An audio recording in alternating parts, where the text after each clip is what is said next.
Hey, welcome to the Rain and Morale podcast. So, do you ever feel like screaming out in the office, on Zoom, or outside the school gates? For the love of God, come on, really? Then, if this is you and you're looking for an honest, fun, and frank podcast on life and business, then sit back and listen to me, Rain and Morale. I'll be bringing great people on the show to talk, share, and debate their life experiences and business challenges, keeping the show unpolished, but in a fun and unique British style, with sarcasm, tenacity, maybe a few swear words or tears. This podcast keeps it real, honest, raw, and removes the bullshit in the only way I know how, through authenticity and getting shit done. Think of it less like the Housewives of New York or Towie with the lipo and drama, and more like the house lives of the real world. I hope you'll take something away to be better informed, laugh, smile, or maybe even finally getting the confidence to shout, come on, really. So enjoy.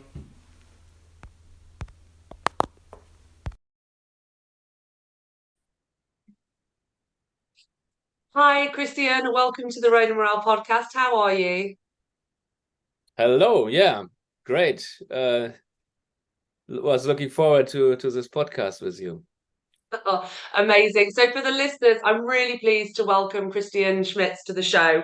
We've been trying a few times to get a date to do the recording. And just to let you guys know, it is very late over where Christian is in Japan. I'm based in the UK. So, it's very late in the evening for Christian. So, thank you so much for joining us.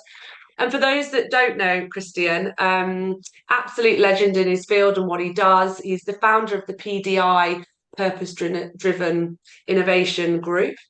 He's also an official Earthshot Prize nominator, which we'll touch on a little bit later. An investor, he's also CEO of his own boutique consulting business, and is heavily involved within the marketing aspect within the rice and fertilizer exchange.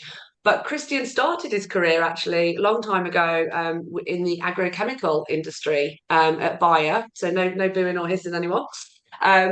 But actually, over those 10 years, became an absolute expert in all things rice, crops, travelled all over. But after 10 years, Christian decided to come out of that world into boutique consulting. He also represents the World Innovations Forum Society 3 in Japan. And I know that Christian is at the forefront of lots of things that involve technology, blockchain, climate, investment. And so I'm hugely thrilled to have you here. I know I've not done your intro justice, but hopefully just it gives a flavour to everybody listening. So thank you again and welcome to the show, Christian. Yeah, thanks so much for having me. First of all, PDIE, the E stands for ecosystem. This is something very important because our old economic system is based on ecosystems, and we want to shift it more towards ecosystem so that everybody can co-create and realize through collaboration mutual benefits. And that's basically the idea of PDIE from the beginning, to create this global ecosystem of doers and thinkers. You call them change makers, and change makers can be in any kind of category. It could be change makers in corporations, it could be investors, startups, and researchers in universities or private research institutions. Like, for example, in Germany, you have the Fraunhofer or the Max Planck Institute. Yeah. Here in Japan, we are working with the OIST, for example, Okinawa Institute of Science and Technology, and Kyoto University, Tokyo University, etc. Yeah. Yeah, so that's Thank you. And I just want to pick up there in case anyone didn't hear it. I love that saying. It's like ecosystem versus ecosystems. So touching on that subject, and it would be an absolute miss for me not to kind of bring it up. But how do you get from working for one of the biggest agrochemical companies in the world to the space that you're in now? At what point did you go, okay, that there's got to be an ecosystem change here? Well, that's so it was more kind of an accident because I grew up in a family which is very environmentally conscious, and I grew up. My father was supporting the Green Party, and Germany. You know, I'm German, so Germany was one of the first countries where a Green Party emerged, and the Green Party, you know, is now also part of the German government. It's not anymore really the Green Party like it had been starting a long time ago. It's more now establishment. Yeah. But Green Party, Greenpeace, and my father was also a scientist, a physicist. So there have been always these kind of discussions what we can really do in terms of shifting the needle towards a more sustainable. I mean, the word sustainable was not used in the 70s or 80s, but when in my childhood we had a lot of long hikes through nature in Switzerland or in other countries, and yeah, so actually that's was kind of an accident because I did an internship when I was a student, and nobody could offer me a better payment, a better salary, and I thought, well, let's give it a try and enter the evil world of chemicals, which actually was not that evil at all. So I learned a lot during that time, and Yeah. I still have friends. Actually, I was just today. I was in the morning. I was speaking with my old colleague. He's from Colombia. He's now living in Colombia, and then just right now, when coming home, I noticed that an old colleague from Bayer has had also birthday, so I sent him Oh, it as well. So really great people, yeah. and I think that's also a big advantage if you have experienced. I mean, both sides, Agree. so to say, and you can be a bridge, and being a bridge is always. We need this in today's society, because today's society is so polarized and so divided that we really need to speak to each other and learn from each other, and then find the middle way rather than being extreme.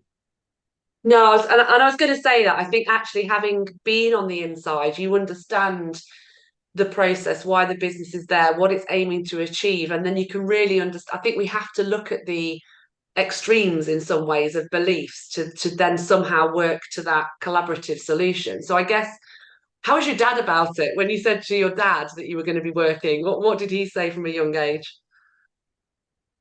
Say it again. What did you say? How was your father when you said you were going to be working for this agrochemical company, even back in the early days? Was he still supportive?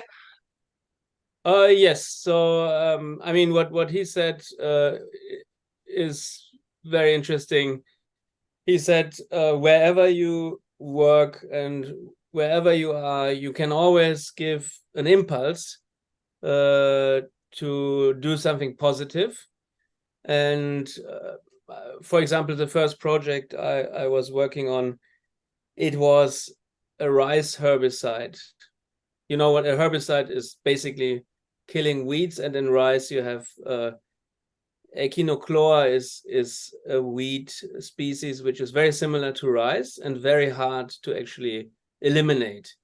And in Japan, there is this one-shot herbicide, which the farmer only applies once in the beginning, and then it has residual efficacy almost until the end. And the positive aspect was that with only 200 grams per hectare, you could already reach sufficient efficacy to prevent these weeds growing. Mm-hmm. or whole season. And of course, I mean, now if you would be an environmentalist and you would be on the side of regenerative agriculture, which I'm more tending towards now, you would say that, yeah, but you don't need chemicals. I mean, it's nature, and there's a natural competition, and you can also employ basically natural enemies, like, for example, ducks, because in rice paddies you have water, it's flooded, and on the water the ducks can actually eat the weeds. But equally, then it's that understanding that yes, that's possible, but also we have millions of people around the world that rely on grains, rice, not only from a farming perspective and an income, but also to feed people. So it is always going to be a very tentative and challenging conversation to have. But yes, the move to regenerative farming is certainly a big push. But tell me a little bit more about PDIE and in terms of some of the events that you do. I know you've been out in New York recently and Davos, things like that. Tell me more about what you're trying to deliver through innovation and to create that positive impact. Yeah, so first of all, I mean, in the beginning, in the intro, you mentioned that I'm also representing the World Innovations Forum. And I don't anymore represent them. I did it for 2 years. And the World Innovations Forum is also a great organization supporting startups. So it's I think when I left, it was present in 50 countries. And basically looking at best practices and filtering out the best startups, and then giving a support ecosystem for these startups. And in the beginning, in 2017, I was one of the co-founders, and I was the Japan ambassador. But the World Innovations Forum, it didn't have a specific focus, and it would look at all kinds of different innovation. So, and not all the innovation is purpose driven. So what I understand as purpose driven would be something which actually is contributing to the society, contributing to the environment, the planet, and for doing basically something good. And of course, I mean, now you can come with the argument, yeah, good for you is not good for me, and we have to define what is good. But I think there's also some universal values which we can subscribe to. So something good in the core, in the essence, maybe you can say cherishing life. Everything which is cherishing life is something good. And that's why after 2 years with the World Innovations Forum, I decided that I should do something where we really look at the challenges and the problems we are facing as humanity.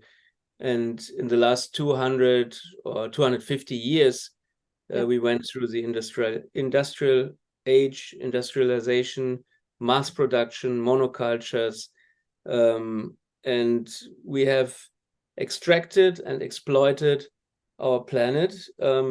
We have digged into the ground and digged up all these fossil fuels, blew them into our atmosphere, which you cannot see it here. You can see it a little bit on my background picture. This very thin. It's actually, if you look from space, you see how thin our atmosphere is. Yeah, if we continue like this, we will not be able to survive as a human species. I mean, for a while, maybe for our lives, for the next lives, for the next generation as well. But we are laying the foundation. We can lay the foundation to go this or the other direction. So we are at a critical stage. And so the environmental issues climate change, biodiversity, and this is a foundation of all our life on the planet. And even if people are focusing on social issues, the social issues are very important. But if we don't solve the environmental issues, which is nothing which is regarded as urgent, it's not immediately life-threatening. Only if you are in one of these disasters, you have more and more news coming up where people actually lose their lives. But it's something which, it's not as pressing, for example, as a virus, as the coronavirus. You might die, so and it might catch you. Yeah, please don't say that. I'm literally, as we speak, I've got my 5th round of COVID, so I'm literally coming. I'm still alive though. I'm still here. But 5 not times now. in. Not now. Yes, I'm just at the end of it. So I've had it 4 days now. But no. But all joking aside, no. I think I understand what you're saying. It's not this. We're all going to kind of perish and our grandchildren now, but these foundations, and I'm really pleased that you mentioned more than just carbon. I think the biodiversity issue that we face, the chemical pollution that we face, ocean acidification, all of these things added together, and I think that's what I'd like to know more about, what you're working towards as well, because so much is based on carbon, and it frustrates me a little bit that if we turn the carbon tap off tomorrow, if all the other things still keep going, we're not going to do it. So how are you approaching sort of the interconnected collaboration across these innovations and startups that you work with? Maybe one inspiring initiative which we could mention is the Earthshot Prize. The Earthshot Prize from the beginning has been a more holistic view and looks from a systemic viewpoint. So you have 5 different categories. It's revives the oceans, protect and restore nature. So here you have this nature aspect, which is not about carbon. Fix the climate, clean our air, and build a waste-free world. Build a waste-free world would be related, for example, to resource circularity, and these kind of things. So we have been an official nominator for the Earthshot Prize from the beginning, and we have been very successful. In the first 2 years, we have been the #1 nominator for the Earthshot Prize worldwide, nominating 4 finalists and 2 winners. And amazing. Just last week in New York, these 2 winners, Vaitea Kowan from Inapta and Talal Hassan from 44.01, were on stage. Vaitea with Prince William and Talal Hassan with Bill Gates. So that's seeing that, and I was sitting in the row behind Prince William, so I could touch his head if I wanted to. Yeah, please don't. I was just thinking, if we had not nominated them, they wouldn't be there. And but what I wanted to say is, you were asking how we are working, and this is one way to identify real game changers. It's a great tool for branding. We are, if you go on the website of the Earthshot Prize, you will find PDIE Group as one of the nominators, and we accept public proposals, and not all of the nominators are doing that. Some of the nominators are just nominating some friends they know. Yeah. And we are very active. So and that's the reason for that, is that we want to really find actual solutions.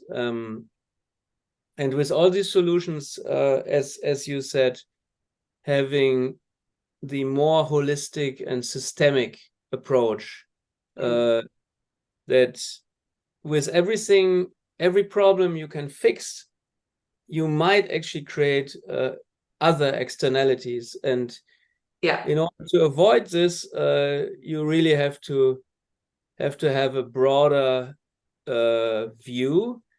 And we have a Science and Technology Advisory Board. So in terms of technical feasibility, for example, we don't believe everything people tell us. We will listen very carefully, and then we would run it through some of our advisors as well. Then we would then come to the conclusion that this is something really interesting, and so that way we come to the conclusion, and we have built a solution portfolio of about 300 different solutions right now. So touching on that, obviously, what I've loved about the Earthshot as well is in a lot of instances, either the nominees or the winners, it's the sheer simplicity of what they have done and the rawity, because they live and breathe it every day. They can see the problem, they can see a solution, which I just think is incredible. What happens though and it's great that you're open for anyone to send. So if anyone's listening and really thinks they could hit that mark, they could send these to you. But outside of them not being put forward to the Earthshot, for example, are there other avenues that you go, okay, this might not quite be the Earthshot, but actually there's opportunities here that we could do other things with? Is that how it is? There a funnel that you take other ideas that don't make it to the Earthshot and they go somewhere else? Yes, we have been running 3 times now the Climate Launchpad here in Japan. This is our initiative to really help the emerging ecosystem of early stage, idea stage. So the Climate Launchpad is something where you can bring your idea. You don't need to have funding. You don't even need to have a company registered. You can just start as an individual, but during the time when you run through the Climate Launchpad, you should be able to identify a co-founder, and it makes you ready. And the aim is that we help them to get a feeling, what is entrepreneurship, what does it mean, how do I raise money, and how do I scale my impact actually? And so this would be another avenue. And some of these past participants we had also afterwards nominated for the Earthshot Prize, for example. And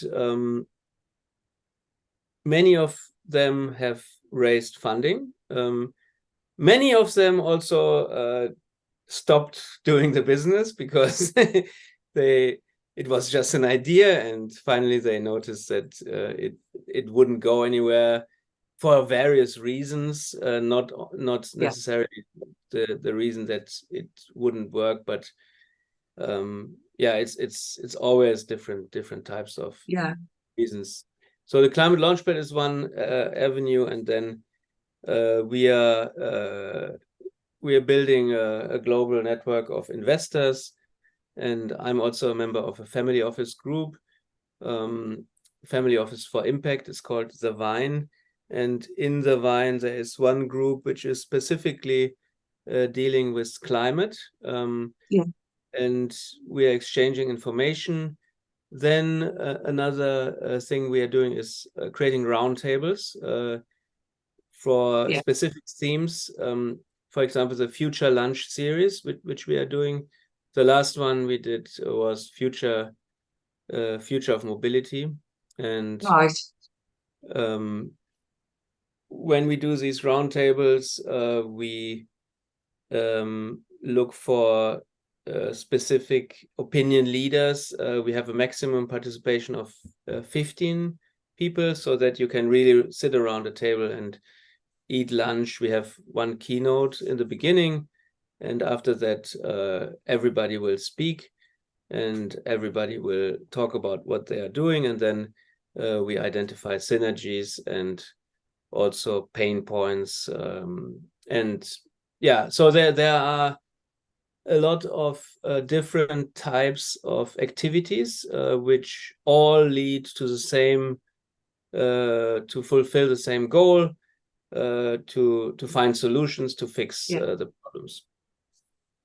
So for anyone listening, and when you start to talk about investment and family offices, it is in its very nature, it's very closed, it's very who you know, what you know, not, and it sometimes feels like an impossible barrier.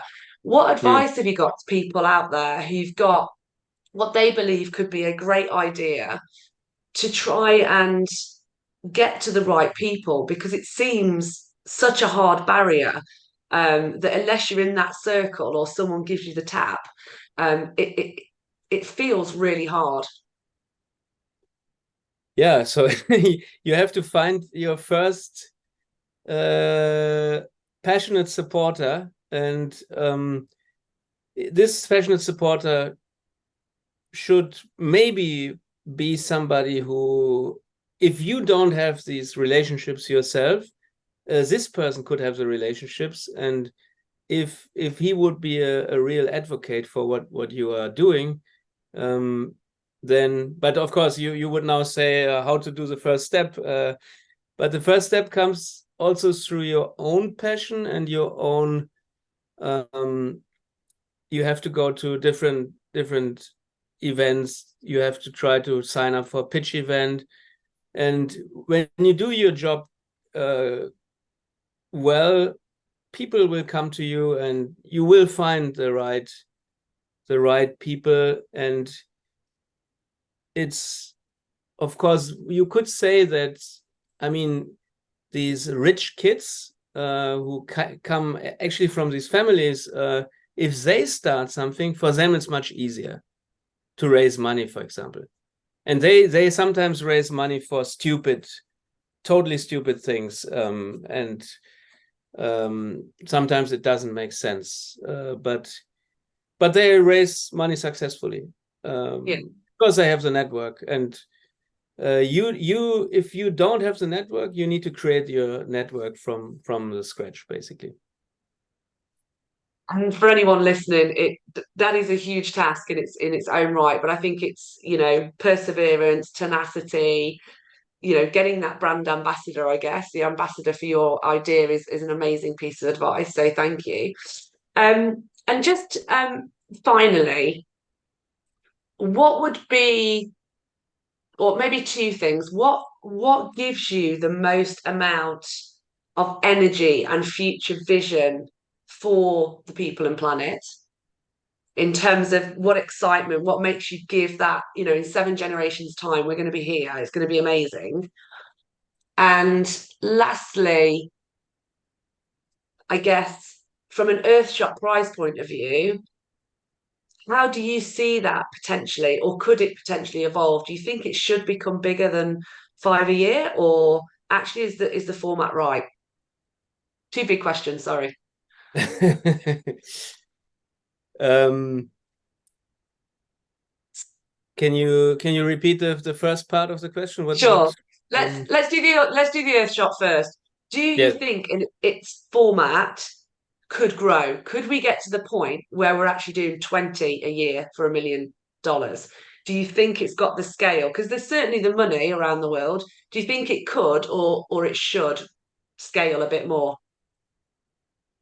I mean, one piece of advice which I gave from the beginning to the team of the Earthshot Prize is that it's a very limiting thing if you have only 15 finalists, and there are thousands of nominations, and it doesn't mean that the other 1,000 nominations are not as good as a finalist. So broaden this ecosystem further and opening up a marketplace. This was my advice from the beginning, and actually they are doing this now. So they come up with a marketplace, and This year's award ceremony will be in Singapore. Amazing. And now they will not only have the award ceremony, but they create a whole Earthshot week in the beginning of November. And I will go there, of course. Yes. But yeah, it's the Earthshot Prize is a fantastic vehicle, and I call it the fairy tale effect, because you have a prince on the helm of the Earthshot Prize, and everybody maybe wants to somehow meet a prince or marry a prince. I don't know, but No, I don't know. I don't know if I'd want to marry one. I think it'd be too much high maintenance, but yes. meeting one maybe. Yeah, and so the fairy tale effect, and then there is also the element of competition, and we don't need competition anymore. Like I said in the beginning, ecosystem. We need ecosystem, we need collaboration, and we need to scale and reproduce the best ideas. So if we find these ideas, we need to find ways how to reproduce these ideas in different geographies, for example, and how to really build radical, they call it radical collaboration. Radical collaboration was one of the keywords in Davos in January this year. Right. But in practice, there's always obstacles to this radical collaboration. One obstacle is actually money. As soon as money is coming into the game, people say, "Oh, yeah, I have done this, and you have done this."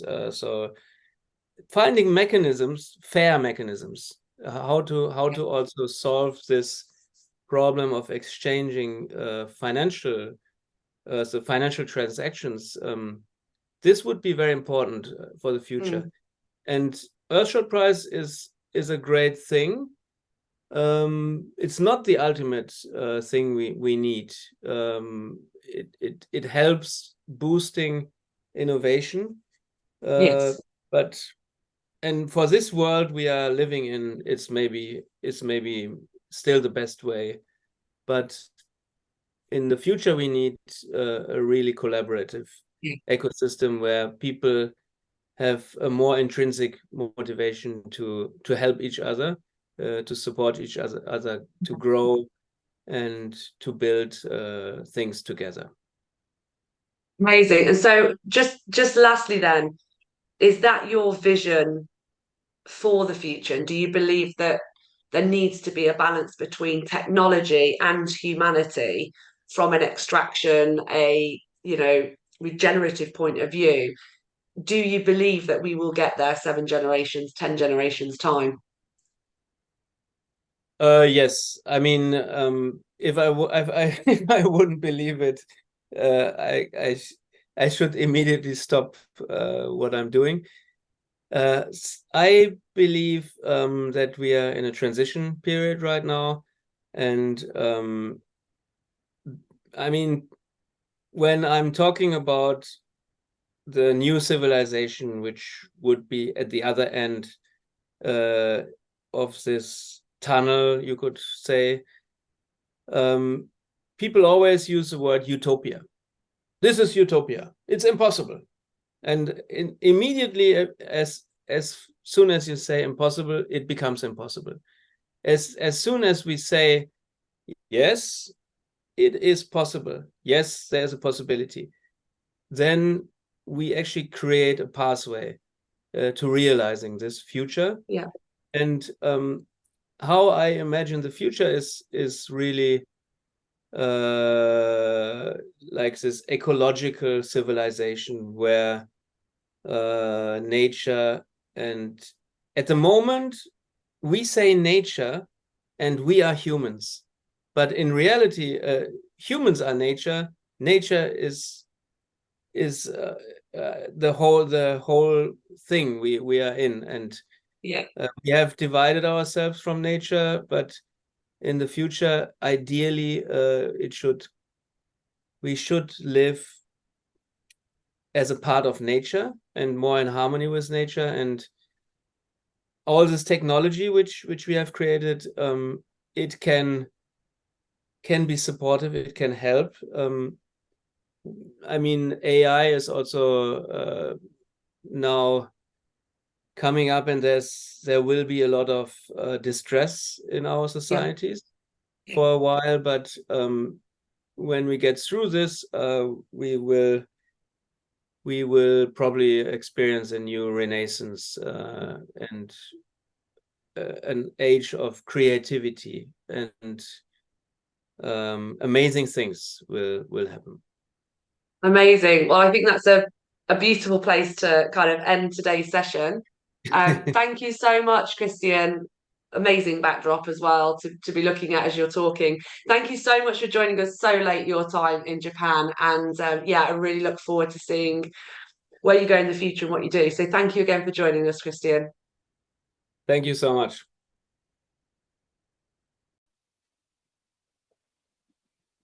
So that's it. You've made it. The show's over. Thank you for being with us. I hope you've been able to take something away, maybe solve a problem, or just know you're not alone. Here's hoping it made you smile with a few laughs along the way. Please feel free to find me on all social media channels, and you can subscribe to my YouTube channel. Just search the Road and Morale podcast. Have an awesome day and see you next time.